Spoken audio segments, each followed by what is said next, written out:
விருதுநகர் மாவட்டம் வெம்பக்கோட்டை வட்டம் கீழராஜகுலராமன் கிராமத்திலிருந்து கலிங்கப்பட்டி போகிற சாலையில் கோபாலபுரம் அப்படிங்கிற கிராமம் வரும்.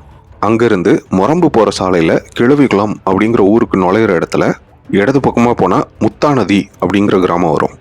சரி, எதுக்கு இவ்வளோ விவரமாக சொல்லிட்டு இருக்க அப்படின்னு கேட்குறீங்களா?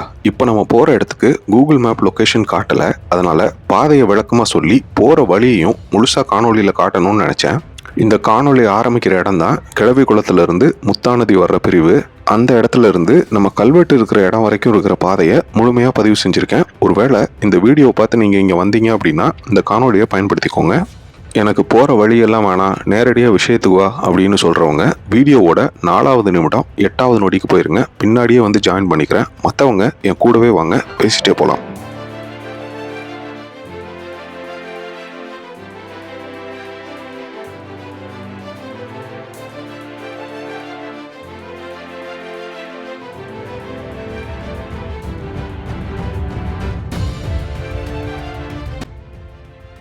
கிட்டத்தட்ட இடத்துக்கு வந்துட்டோம். இந்த பாலம் தாண்டி கொஞ்சம் தூரத்தில் வண்டியை நிறுத்திட்டு நடந்து போகணும்.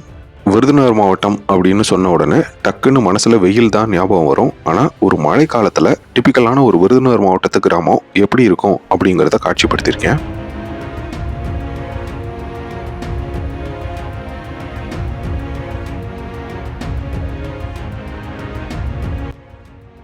கொஞ்சம் அதிகமான மழை பெஞ்சிச்சு அப்படின்னா இந்த இடம் ஃபுல்லாக சேராயிரும். அதனால் மழை காலத்தில் நீங்கள் இங்கே வரும்போது கொஞ்சம் கவனமாக வாங்க. இந்த இடத்த பற்றின தகவலை எனக்கு சொன்னது மேட்டு வடகரையை சேர்ந்த தம்பி குருசாமி. உண்மையை சொல்லணும் அப்படின்னா நான் எதிர்பார்த்து வந்தது சில மதகு கல்வெட்டுகளை, ஆனால் நான் எதிர்பார்க்காத சில முக்கியமான வரலாற்று தடயங்கள் இந்த இடத்துல இருந்துச்சு.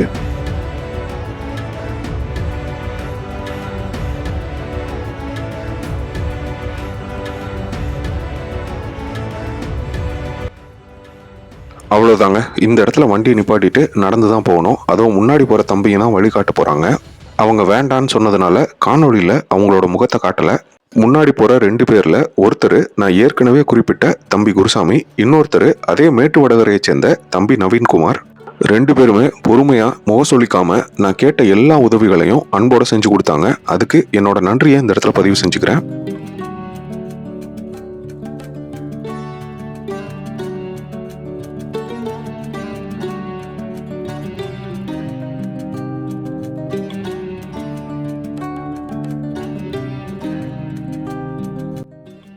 உங்ககிட்ட ஒரு சுவாரஸ்யமான கதை புத்தகத்தோட ஒரே ஒரு துண்டு காகிதம் மட்டும் கிடைக்குதுன்னு வச்சுக்கோ. அந்த ஒரு துண்டு காகிதத்தை வச்சு புத்தகத்துல இருந்த முழு கதையையும் ஓரளவு புரிஞ்சுக்க முடிஞ்சா எப்படி இருக்கும்? புத்தகம் கிடைக்காம போன ஏமாற்றத்தை விட புத்தகத்துல இருந்த செய்தியை புரிஞ்சுக்கிட்ட ஒரு திருப்தி வரும்ல, அதே உணர்வு தாங்க இந்த கல்வெட்டை பார்க்கும்போது எனக்கு ஏற்பட்டுச்சு.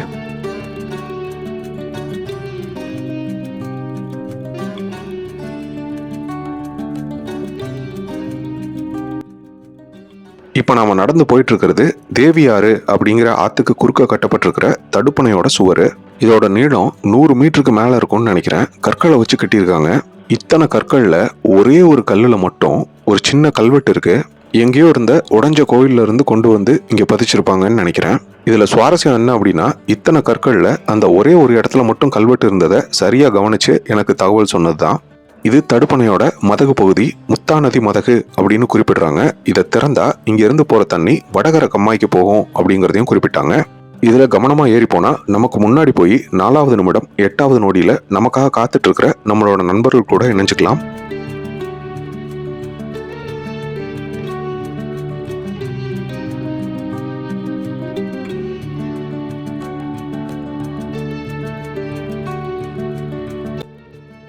இதுதாங்க நம்ம தேடி வந்த துண்டு கல்வெட்டு. ஒரு முக்கியமான கல்வெட்டு தொகுதியோட சின்ன பகுதி.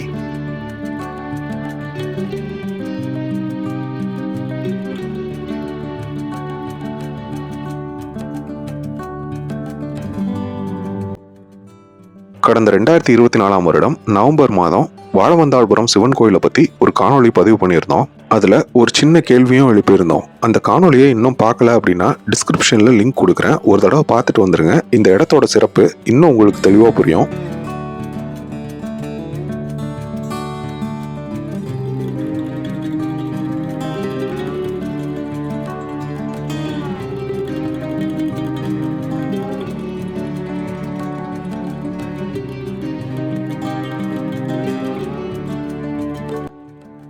இந்த தேவியாறு அந்த வாழவந்தாள்புரம் சிவன் கோயிலை கடந்து தான் வருது. இந்த நந்தி ஆத்துல அடிச்சுட்டு வந்திருக்கலாம். ஏதோ ஒரு காலத்துல ஆத்துக்குள்ள கடந்த நந்தியை தூக்கி மேல இந்த கரையில வச்சிருப்பாங்கன்னு நினைக்கிறேன். நந்தியோட தலை உடைஞ்சு போச்சு. ஆனா கழுத்துப்பட்டையில இருக்கிற இந்த மணிகளை பாருங்களேன். வாழவந்தாள்புரம் சிவன் கோயிலுக்கு உள்ளேயும் வெளியேயும் இருக்கிற 2 நந்திகளுக்கும் கோயிலுக்கு பக்கத்திலேயே ஆத்துக்குள்ள கிடக்கிற 3 உடைந்து போன நந்திகளுக்கும் இதே மாதிரி மணிகள் தான் இருந்துச்சு.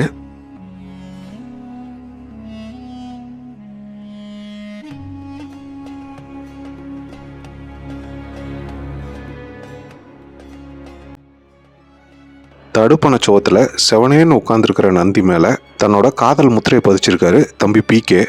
கோயில் சவறு கோட்டை சவறு எதையுமே விடுறதில்ல. அவ்வளோ ஏங்க, ஆலடி ஈஸ்வரன் கோயில்ல பழமையான ஓவியம், அதுக்கு மேல கூட இந்த மாதிரி எழுதி வச்சிருந்தாங்க. ரொம்ப ரொம்ப பணிவோட கேட்டுக்கிறேன், தயவு செஞ்சு இந்த மாதிரி பண்ணாதீங்க. தூரமா அதுவும் அந்த இடத்துல தாங்க இருக்கு வாழவந்தாள்புரம் சிவன் கோயில். கோயிலுக்கு உள்ள 1, வெளியே 1, ஆத்துக்குள்ள 3, அப்புறம் இந்த இடத்துல 1, மொத்தம் 6 நந்தி சிலைகள் இங்க 1 கிலோமீட்டருக்குள்ள கிடக்குது. தேவி ஆத்துல வந்த வெள்ளம் தான் முன்னாடி இங்க இருந்த பிரம்மாண்டமான வாழவந்தாள்புரம் சிவன் கோயில் அழிஞ்சு போனதுக்கான காரணமா சொல்றாங்க. எவ்வளவு பிரம்மாண்டமான கோயிலா இருந்தாலும் ஒரே கோயிலுக்குள்ள 6 பெரிய நந்தி சிலைகள் இருந்திருக்குமா அப்படின்னு ஒரு கேள்வி வருது. அதனால வாழவந்தாள்புரம் பகுதியில ஏதோ ஒரு சிற்பக்கூடம் இயங்கிட்டு இருந்திருக்கலாமோ அப்படின்னு ஒரு சந்தேகமும் வருது. அதே சந்தேகத்தை தான் வாழவந்தாள்புரம் சிவன் கோயில் வீடியோலையும் எழுப்பியிருந்தேன். நீங்க என்ன நினைக்கிறீங்க அப்படின்னு கமெண்ட்ல பதிவு பண்ணுங்க.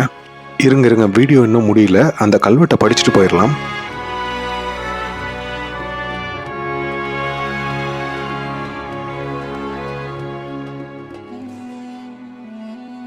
மாவை தேய்ச்சாச்சு. கல்வெட்டோட முதல் வரி கொஞ்சம் சிதைஞ்சிருக்கு. 2வது வரியில இந்த இடத்துல பாருங்க, தேவி ஆற்றுக்கு தென்கரை நத்தம் அப்படின்னு தெரியும். நத்தம் அப்படின்னா நிலம் அப்படின்னு ஒரு பொருள் வரும்.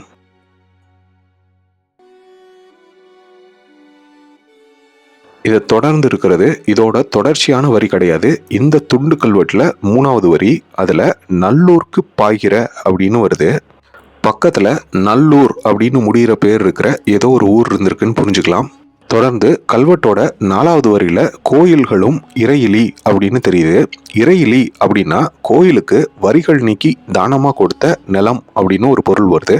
கடைசி வரியில நெற்கோட்ட காரமான சுந்த அப்படின்னு தெரியுது. இதுக்கு அர்த்தம் புரியல. ஒட்டுமொத்தமா பார்க்கும்போது தேவி ஆற்றுக்கு தென்கரையில இருந்த நிலத்தையும் இங்க நல்லூர் அப்படிங்கிற ஊர் இருந்ததையும் கோயிலுக்கு தானமா நிலம் கொடுத்துருக்காங்க அப்படிங்கிறதையும் புரிஞ்சுக்க முடியுது. இங்கிருந்து கொஞ்ச தூரத்துல இருக்கிற வாழவந்தாள்புரம் சிவன் கோயில் வாசல்ல ஒரு துண்டு கல்வெட்டு இருக்கு. அதுல உலகளந்த சோழ அப்படின்னு ஒரு வார்த்தை வருது. இன்னொரு முக்கியமான விஷயம், ஆத்தங்கரையில இருந்து 2 கிலோமீட்டருக்குள்ள ஒரு சூளக்கல் கூட இருக்கு. அந்த சூளக்கல் குறிக்கிற நிலத்தோட எல்லை இந்த கல்வெட்டுல குறிப்பிடப்பட்டிருக்கிற தானமா கொடுத்த நிலமா கூட இருக்கலாம். ஆத்தங்கரையில நம்ம ஆய்வு பண்ணோம் அப்படின்னா இன்னும் நிறைய முக்கியமான தகவல்கள் கூட வெளியே வரும். இந்த வீடியோ உங்களுக்கு பிடிச்சிருந்தா ஒரு லைக் கொடுங்க. இந்த வீடியோ பத்தின கருத்துக்களையும் விமர்சனங்களையும் கண்டிப்பா கமெண்ட்ல பதிவு பண்ணுங்க. மீண்டும் ஒரு அற்புதமான பயணத்துல உங்களை சந்திக்கிறேன். நன்றி.